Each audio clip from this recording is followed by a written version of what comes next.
They say you can't truly know someone until they've shown you their worst. I thought I knew Sarah. My wife of 12 years, she wasn't perfect, none of us are, but she had this way of turning the mundane into something magical. Her laugh could fill a room, and her plans, though often ridiculous, were always ambitious. But there's a thin line between ambition and recklessness, and I was about to learn just how far Sarah was willing to cross it. It started with a debt. I had no idea about it at first. She didn't say a word, and frankly I didn't think to ask. We shared a roof, a son, and a life, but not everything, apparently not our financial troubles. I was the steady one, always calculating expenses, tucking away savings when I could, ensuring there was enough for no school fees and our daily needs. Sarah, on the other hand, believed in living in the moment. And that's what she did. Now I'm not here to paint Sarah as a villain, at least not entirely. She had her dreams, and I respected them, but when her dreams started to require $20,000 that we didn't have, I'd have expected her to at the very least loop me in. She didn't. Instead, she went behind my back, took out a loan, and handed me a financial bomb with the timer set to explode in my lap. The day she left, it all came crashing down. I woke up to find her gone, along with her suitcase and my peace of mind. Noah was still asleep, blissfully unaware of the chaos waiting to greet me. I found the note on the kitchen table, scrolled in her loopy handwriting. I need to follow my heart. Handle the debt, Jacob. It's yours now. At first I laughed. I don't know why. Maybe it was the absurdity of it all. Follow her heart. Was her heart on a yacht somewhere sipping margaritas? Because mine was trying to figure out how I'd pay off a loan I didn't even know existed. And then there was Noah. How do you explain to your 10-year-old son that his mother has abandoned the family? You don't, not at first. You tell yourself that you'll shield him from the mess for as long as you can, but Noah isn't just any kid. He's sharp, too sharp. I've always been proud of his intelligence, but in moments like these, I almost wish he weren't so perceptive. The house felt emptier without Sarah, not just physically but emotionally. She had this way of filling spaces, even when she wasn't trying. Now every corner seemed to echo with her absence. I stood in the kitchen, staring at her note, wondering where it all went wrong. Was it the fights, the arguments about money, the late nights I spent working while she planned trips we could never afford? Maybe it was all of it. Or maybe it was none of it. Maybe this was just who she was, and I was the fool for not seeing it sooner. But then there was Noah, my anchor, my reminder that no matter how much of a mess Sarah left behind, I still had a reason to keep going. He was my priority now, not the debt, not the betrayal, just him.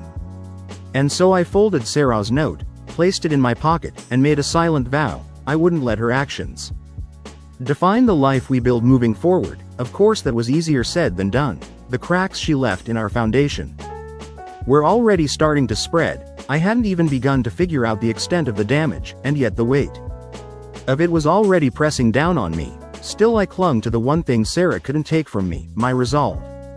Looking back now, I wonder if Sarah ever really understood what she was leaving behind, not just me but Noah too. Did she think we'd be fine without her? Did she care? Maybe I'll never know. But as I stood in that kitchen, staring out the window at a future I couldn't yet see, one thing was clear: she'd made her choice. And now I had to make mine.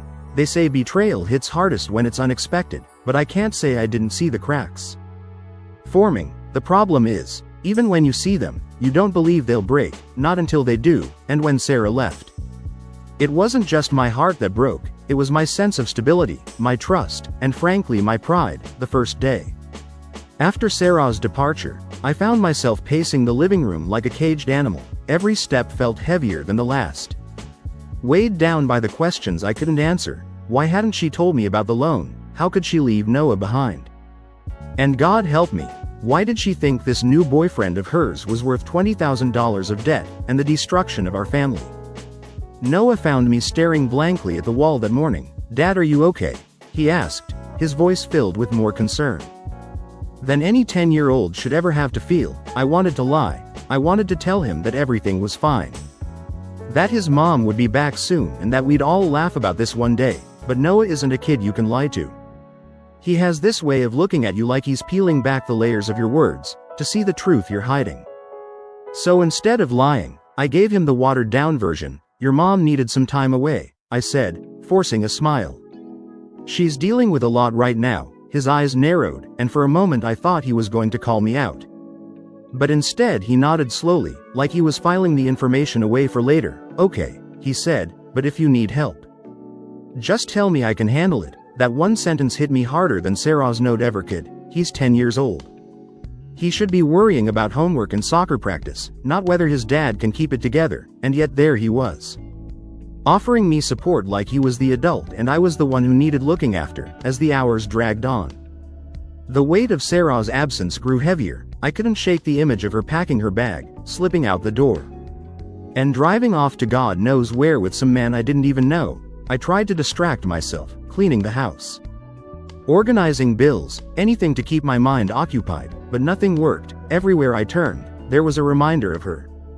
The coffee cup she left on the counter, the perfume lingering on her scarf, the half-finished book on the nightstand. By evening, I was running on fumes. I sat at the dining table, staring at the pile of unopened mail, when Noah came in with a plate of peanut butter sandwiches. You didn't eat lunch, he said, sliding the plate toward me. I stared at him, my chest tightening.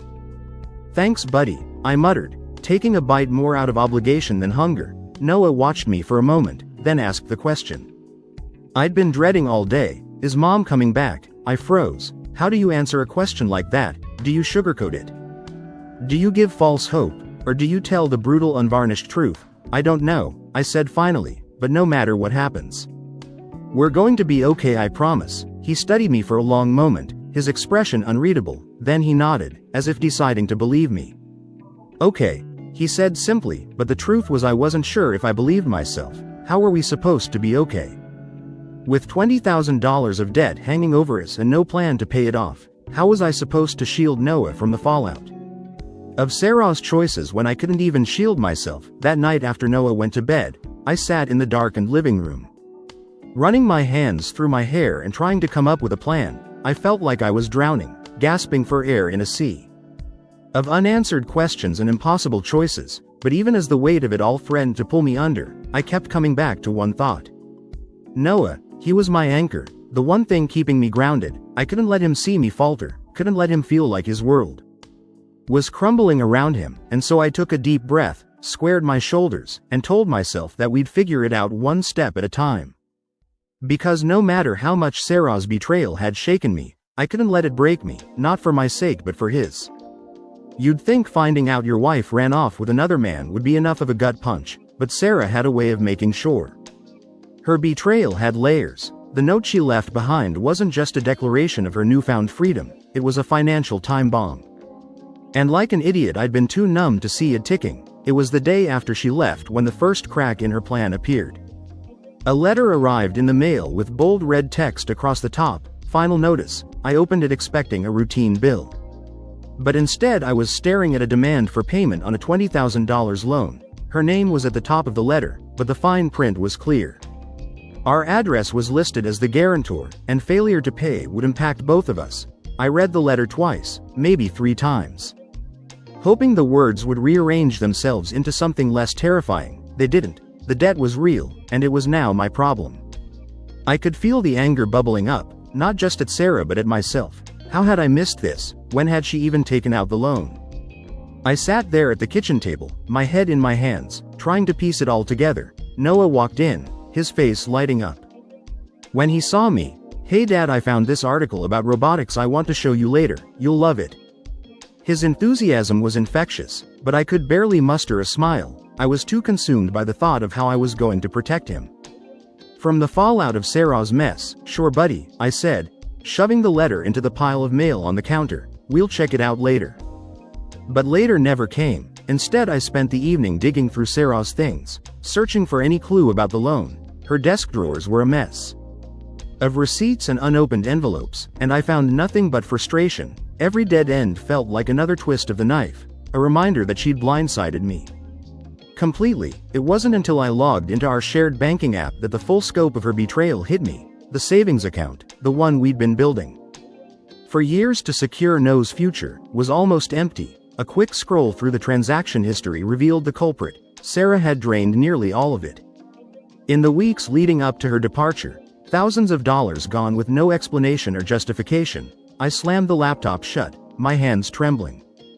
With a mix of rage and disbelief, that money wasn't just numbers on a screen, it was supposed to be Noah's safety net, his college fund. Our cushion against life's uncertainties, and she'd stolen it without a second thought. Noah must have heard the noise because he appeared in the doorway. His brow furrowed with concern. "Dad, is everything okay?" I forced a smile, though it felt like my face might crack under the effort. "Yeah, buddy, just some adult stuff. Nothing you need to worry about." But Noah didn't buy it, he never does. He walked over to the table. His gaze falling on the stack of mail. "Is this about Mom?" he asked, his voice steady but soft. I hesitated. Part of me wanted to shield him from the truth, to keep pretending that everything was fine, but another part of me knew that Noah wasn't a kid you could lie to. Not convincingly anyway, so I sighed and gave him a version of the truth. "She left us with some problems," I said carefully. "Financial problems." Noah's eyes narrowed, and for a moment he looked far older than his 10 years. "How bad is it?" "Bad enough," I admitted. "But I'll figure it out, I always do." He nodded slowly, then pulled out a chair and sat across from me. "Maybe I can help." I almost laughed, not because it was funny but because it was absurd. What could a 10-year-old possibly do to solve a $20,000 problem? But the way he looked at me, calm, determined, like he'd already made up his mind, stopped me short. "Thanks, Noah," I said, ruffling his hair. "But this is something I have to handle." He didn't argue, but there was something in his expression that made me uneasy. It was a look I'd seen before. The look he got when he was working on a project and wouldn't stop until he cracked the code. I should have known then that he was already plotting something. But I was too distracted by my own panic to notice. That night after Noah went to bed, I stared at the loan notice again. My mind racing with questions. How had Sarah gotten approved for such a large amount? And why had she needed it in the first place? The answers felt just out of reach, taunting me like shadows in the dark.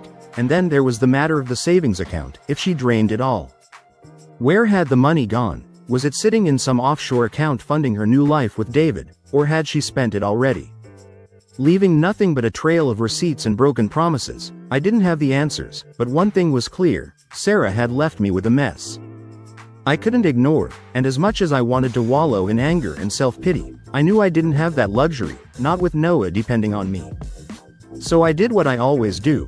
I took a deep breath, rolled up my sleeves, and prepared to face the storm head-on. Because if there's one thing I've learned, it's that you can't outrun your problems, you can only face them one step at a time. You'd think that after discovering the $20,000 debt and the empty savings account, I'd hit rock bottom, but no, rock bottom has a way of showing up when you least expect it. Just to remind you how much farther you can fall, the next few days were a blur of bills, emails, and unanswered calls. I was trying to piece together a plan, something, anything to stop this financial avalanche before it buried us.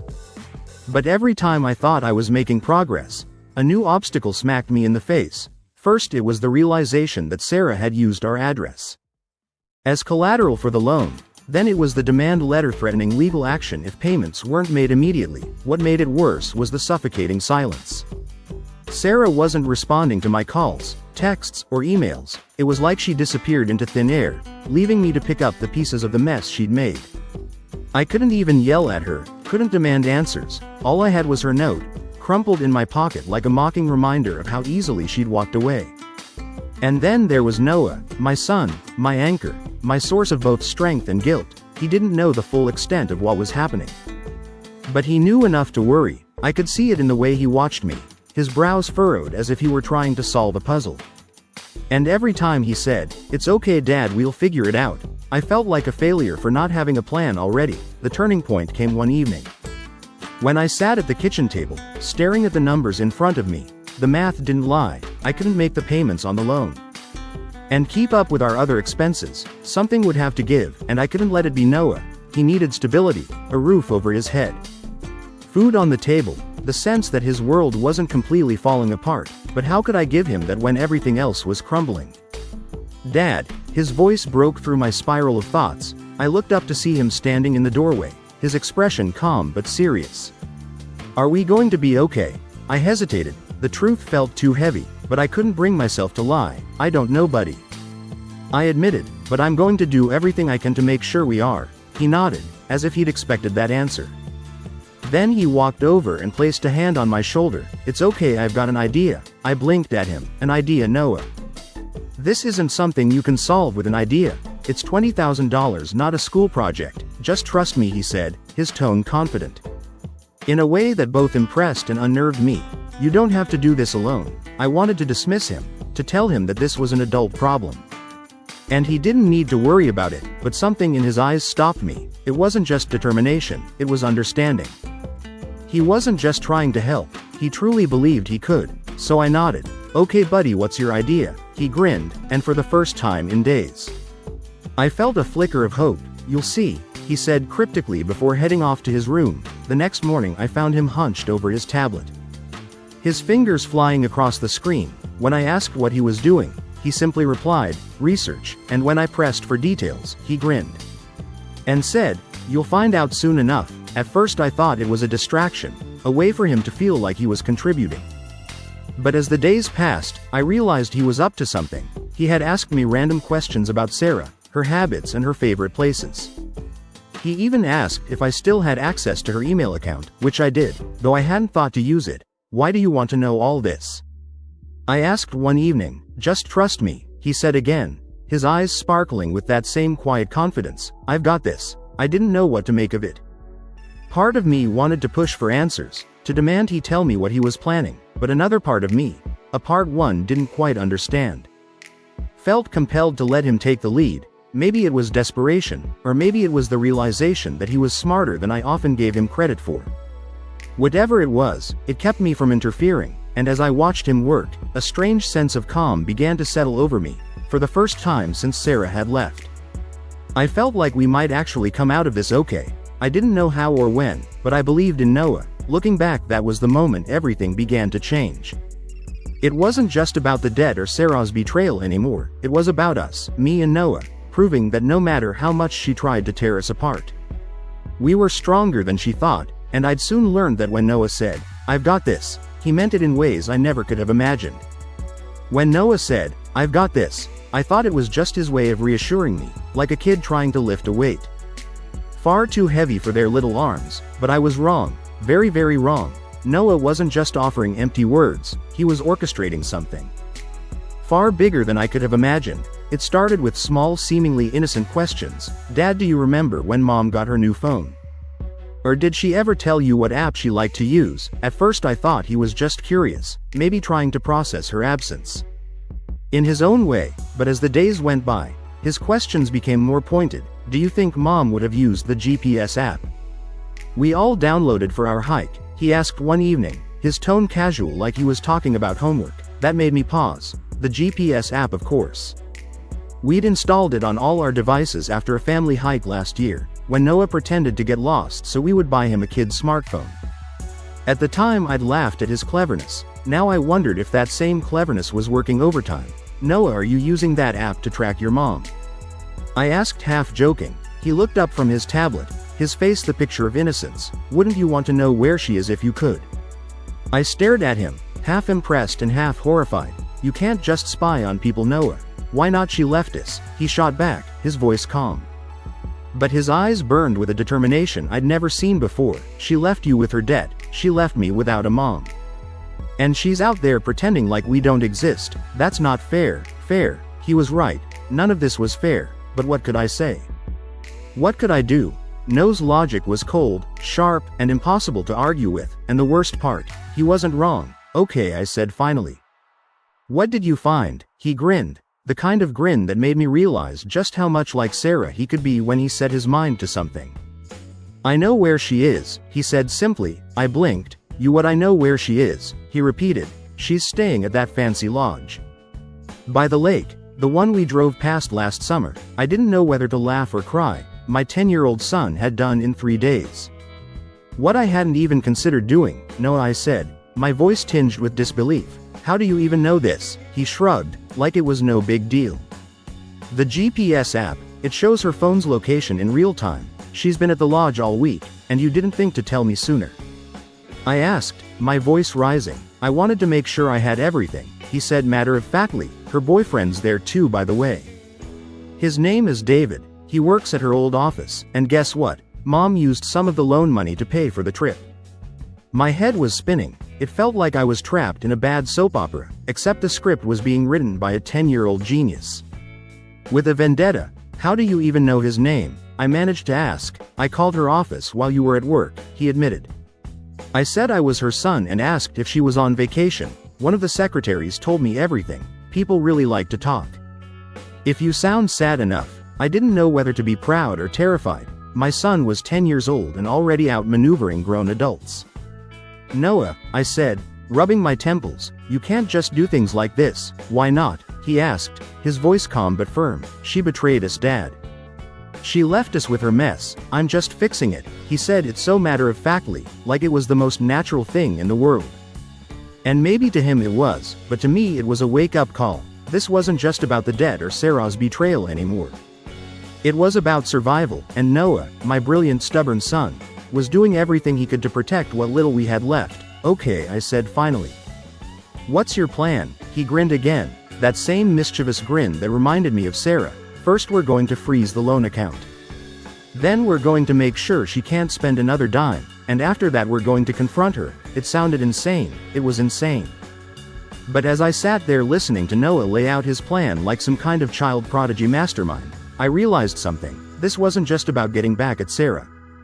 This was about teaching her that she couldn't just walk away from her family without consequences, and for the first time in weeks, I felt something I hadn't felt in a long time. Hope. Hope that maybe, just maybe, we could come out of this mess stronger than before, all because my 10-year-old son refused to let us sink. 3 days later my phone rang. It was a number I didn't recognize, but something in my gut told me to answer. Maybe it was intuition. Or maybe it was the faint hope that Sarah had finally grown a conscience. Either way I picked up, bracing myself for whatever storm was coming. Jacob, it's me. Her voice was sharp, frantic. The cool, detached tone she had used when she left was gone, replaced by something I'd never heard before. Fear. I leaned back in my chair, gripping the phone a little tighter. Sarah, I said, keeping my voice steady, to what do I owe the pleasure? Don't play games with me, she snapped. What did you do? Why are the police asking questions about me? And why is my account frozen? I can't access any of my money. I almost laughed. The irony of her panic was delicious. You're asking me what happened, I said, my tone dripping with mock innocence. I thought you had everything figured out, Sarah. You've got your boyfriend, your freedom, and my $20,000. Isn't that what you wanted? Jacob, this isn't funny. She hissed. David's furious. He says I've dragged him into a legal mess, and now his boss is questioning him about the loan. What did you do? I didn't do anything, I said, enjoying the rare moment of calm in the chaos she had created. But our son, he might have outsmarted you. There was a long pause, the kind that stretches so thin it's about to snap. Noah, she said finally, her voice barely above a whisper. What does Noah have to do with this? Everything, Sarah, I said. While you were off living your best life, Noah was cleaning up the mess you left behind. He tracked your movements, reported your fraudulent loan to the bank, and froze the account before you could spend another dime. That's impossible, she said, her voice trembling.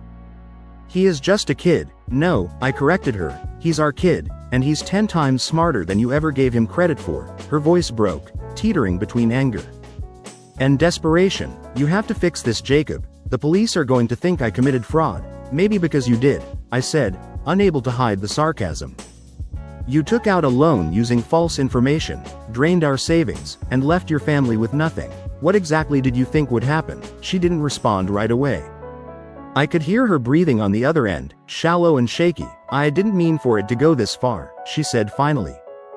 It was just supposed to be a way to start over. I clenched my jaw, the weight of her words pressing down on me. Start over by leaving your son and me in ruins. Is that what starting over looks like to you? I didn't think, she began, but I cut her off. No, you didn't, I said, my voice rising. You didn't think about the damage you were doing, the mess you were leaving for Noah and me to clean up. You didn't think about anyone but yourself. For a moment there was silence, and then she said something I wasn't expecting. I'm sorry. I froze. It wasn't the apology itself that caught me off guard. It was the way she said it, quiet, genuine, vulnerable. For the first time since she left, I heard the Sarah I used to know, the one I thought I'd spend my life with. But it wasn't enough, not anymore. Sorry doesn't fix this, Sarah, I said. Sorry doesn't pay off the loan or undo the damage you've caused. If you really want to make things right, you'll turn yourself in and face the consequences. Her silence spoke volumes. I knew what she was thinking. That facing the consequences meant losing everything, her freedom, her new life with David, maybe even her dignity, and she wasn't ready to let go of those things. No matter how much she claimed to regret what she'd done. I can't, she said finally, her voice barely audible. Then I can't help you, I replied. Jacob, please, she begged. David's threatening to leave me. I have nothing without him. Maybe you should have thought about that before you walked out the door. I said, but don't worry, I'm sure the police will help you figure it out. Before she could respond, I hung up. My hands were shaking. My heart pounding in my chest. It wasn't just the anger or the frustration, it was the realization that I didn't recognize the person on the other end of the line anymore. Sarah wasn't the woman I married, she wasn't the mother Noah deserved, she was a stranger. Dad. Noah's voice broke through my thoughts. I turned to see him standing in the doorway, his arms crossed and a satisfied smirk on his face. She sounded scared. She is, I said, forcing a weak smile. You did good, Noah, you really did. He grinned, a mixture of pride and relief washing over his face. So what's next? Next, I sighed, the weight of the question settling on my shoulders. We wait, I said, and we make sure she can't hurt us again, because if there's one thing I'd learned, it's that Sarah wasn't just running from her mistakes. She was running from herself, and no matter how far she went, the truth would always catch up to her when the moment came to confront Sarah. I wasn't sure what I expected. Maybe I thought she'd crumble under the weight of her guilt. Maybe I thought I'd feel some sort of satisfaction seeing her face the consequences of her actions, but what actually happened was something I could have never prepared for. It started with Noah. He was the one who suggested we confront her in person. She needs to know she can't just walk away, he said, his voice steady. In that unearthly mature way he had, I couldn't argue with him. She'd left us with nothing but chaos, and it was time she faced the mess she'd made. The GPS app gave us her exact location, a luxury lodge by the lake, the kind of place we'd once dreamed of visiting together as a family, but could never afford. The irony wasn't lost on me. Sarah was living our fantasy, but it was built on lies and stolen money. Noah and I drove out there. The next morning, the closer we got, the more my chest tightened. Part of me didn't want to do this. Part of me wanted to turn the car around, go home and pretend none of this was happening. But then I looked at Noah sitting beside me with that determined look on his face, and I knew I couldn't back down. This wasn't just about me anymore. It was about teaching my son that we don't run from our problems, even when they seem insurmountable. When we arrived at the lodge, I spotted her immediately. She was sitting on the patio with David, sipping a cocktail and laughing like she didn't have a care in the world. My stomach churned. How could she look so carefree when she'd left nothing but destruction in her wake? Ready? Noah asked, his voice calm but firm. I nodded, though my hands were shaking as I got out of the car. Together we walked up to her table. She saw us before we reached her. Her smile freezing mid-laugh. For a moment she just stared at us, her face pale, her eyes darting between me and Noah like she couldn't decide if we were real or just a figment of her imagination. Jacob, she said finally, her voice barely audible, what are you doing here? Taking back what's ours, I said, my voice colder than I expected. You didn't think you could just walk away, did you? David, who had been quietly watching the exchange, finally spoke up. Is this your ex? He asked, his tone more annoyed than concerned. Look buddy, we're in the middle of something. Why don't you take your kid and don't, I said, cutting him off. My eyes locked onto his, and for a moment the tension was thick enough to cut with a knife. This isn't about you, not yet anyway. Sarah's face turned red as she scrambled to regain control of the situation. Jacob, please, she said, her voice trembling. We don't need to do this here. Oh, I think we do, I replied, crossing my arms, because you didn't just leave us with a broken family, Sarah. You left us with your debt, you drained our savings, and now you're sitting here drinking cocktails like none of it matters. Dad, Noah said, his voice steady but sharp. Show her. I pulled out the stack of documents Noah and I had prepared, the loan paperwork, the empty savings account statements, the GPS logs showing her movements. I placed them on the table one by one, watching as her expression shifted from defiance to panic. You're lying, she said, though her voice lacked conviction.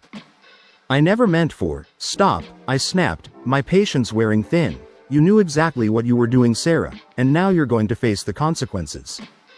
David stood up, clearly uncomfortable with the turn of events. Look, I didn't sign up for this, he said, backing away from the table.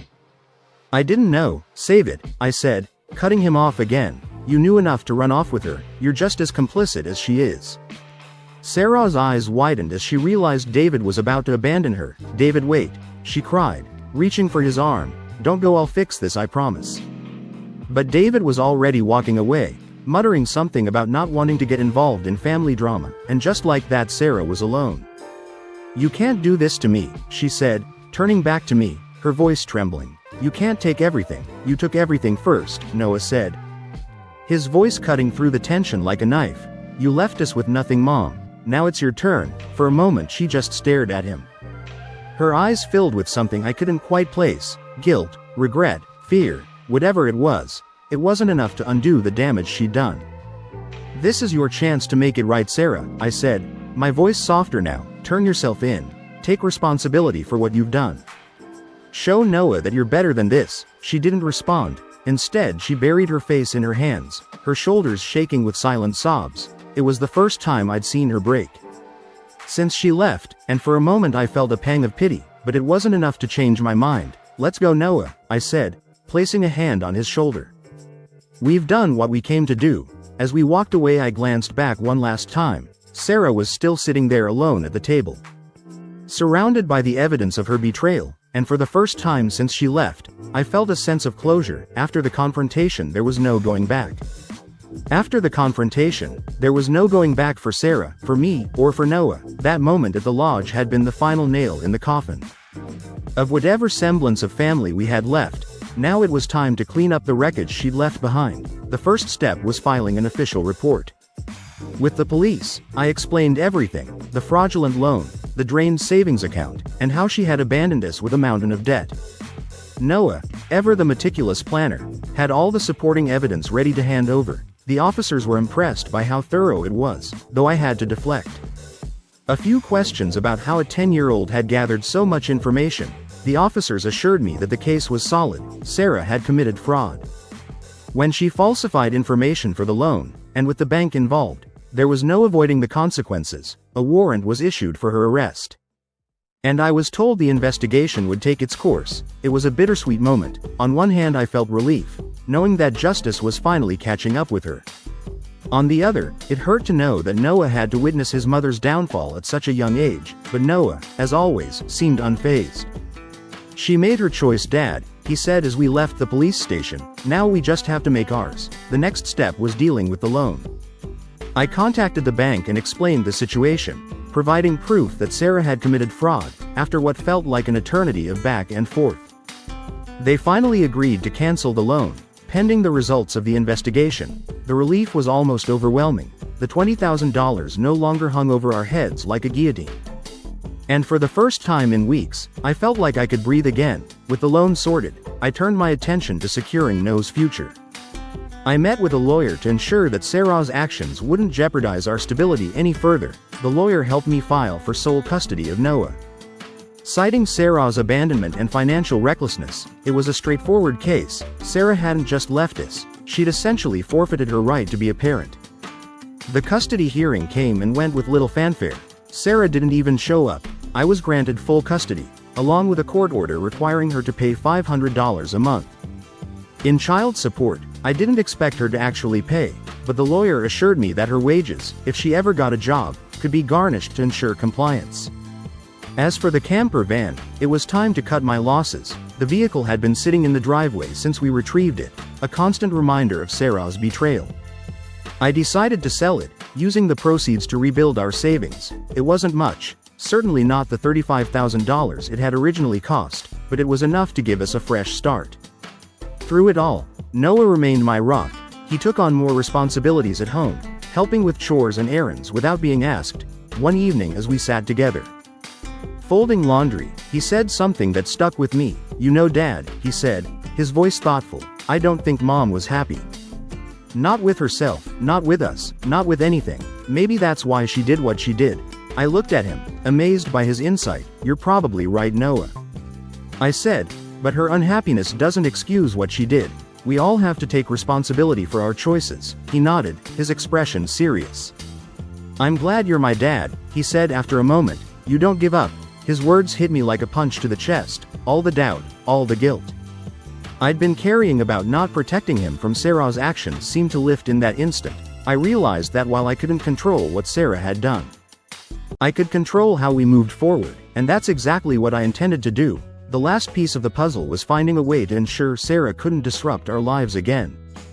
I worked with the lawyer to place restrictions on her ability to access Noah or our finances without court approval. It wasn't foolproof, but it gave me peace of mind. Knowing that she couldn't just walk back in and undo the progress we'd made, by the time the dust settled, it felt like a lifetime had passed since Sarah walked out the door. But in reality, it had been just a few short months. In that time Noah and I had gone from being victims of her betrayal to survivors of it. We had weathered the storm together, and though the scars were still fresh, they were a testament to our resilience. I wish I could say that Sarah learned her lesson. That she turned her life around and became the person I once believed she could be. But life isn't always tied up with a neat little bow. The last I heard, she was working odd jobs and struggling to stay afloat. Part of me felt sorry for her, but I knew better than to let that pity pull me back into her orbit. She'd made her bed, now she had to lie in it. The storm had passed, but its aftermath lingered, leaving cracks in the foundation of the life Noah and I were rebuilding. Yet for the first time in what felt like forever, we had hope that we could move forward. Not as a broken family but as a stronger one. It started with the little things. Mornings became calmer without Sarah's chaotic energy dominating the house. Noah, ever the problem solver, took it upon himself to organize our days. He made a color-coded schedule for chores, schoolwork, and downtime. Efficiency is key, Dad, he said one evening, holding up a chart that could have rivaled the work of any corporate planner. I couldn't help but laugh. You know you're 10 right. You're supposed to be worrying about video games, not schedules. Someone's got to keep this place running, he replied with a smirk. It was moments like these that reminded me just how much he'd grown in the past few months. He wasn't just my son anymore, he was my partner, my teammate. Financially, things were stabilizing. Selling the camper van had given us a small cushion, and with the loan canceled, the pressure on my shoulders eased considerably. I picked up extra shifts at work when I could, determined to rebuild the savings Sarah had drained. It wasn't easy, but every dollar I saved felt like a small victory. A step toward a future where Noah and I didn't have to look over our shoulders. Noah, of course, was always finding ways to help. One afternoon I came home to find him standing at the kitchen counter, a tray of cookies cooling beside him. What's this? I asked, raising an eyebrow. I'm starting a cookie business, he said matter-of-factly, handing me a flyer he'd printed at school. 50 cents a cookie. All proceeds go to the Jacob and Noah Recovery Fund. I burst out laughing, the kind of deep cathartic laugh I hadn't felt in months. You're something else, kid, I said, ruffling his hair. But it wasn't all smooth sailing. There were moments when the weight of what we'd been through hit me like a freight train, nights when I'd lie awake, replaying Sarah's betrayal in my mind, wondering if there was something I could have done differently. And then there were the times I saw the sadness in Noah's eyes. The moments when he thought I wasn't looking. He missed her, even if he didn't say it outright. She was his mom after all, and no amount of anger or disappointment could erase that bond. One night as we were sitting on the couch watching a movie, he turned to me and asked, "Do you think she'll ever come back?" I paused, caught off guard by the question. I don't know, buddy, I said honestly, but if she does, it'll be on our terms. She'll have to prove that she's ready to be the mom you deserve. He nodded, his face thoughtful. I don't think she will, he said quietly. But that's okay, we're doing fine without her. Hearing him say that broke my heart a little, but it also filled me with pride. Noah had every right to be angry. Every right to feel abandoned, yet he'd chosen to move forward, to focus on what we had instead of what we'd lost. As the weeks turned into months, life began to feel normal again, or at least a new version of normal. We found joy in the small things, cooking dinner together, playing board games on the weekends, or just sitting on the porch watching the world go by. There were no grand gestures, no life-changing moments, just the quiet, steady work of rebuilding. One evening as we were sitting at the table eating dinner, Noah looked up at me and said, "You know, Dad, I think we're going to be okay." I smiled, my chest swelling with pride. "Yeah, buddy," I said, "I think we are." But even as we moved forward, I couldn't shake the lessons we'd learned. Sarah's betrayal had left scars, but it had also taught us resilience. It had shown me the depth of Noah's strength, his unwavering loyalty, and his incredible ability to adapt. And it had reminded me of my own strength, the strength to protect, to persevere, and to build a life for my son no matter the odds. Looking back now, I realized that Sarah's leaving wasn't the end of our story, it was just the beginning of a new chapter, one where Noah and I could write our own rules.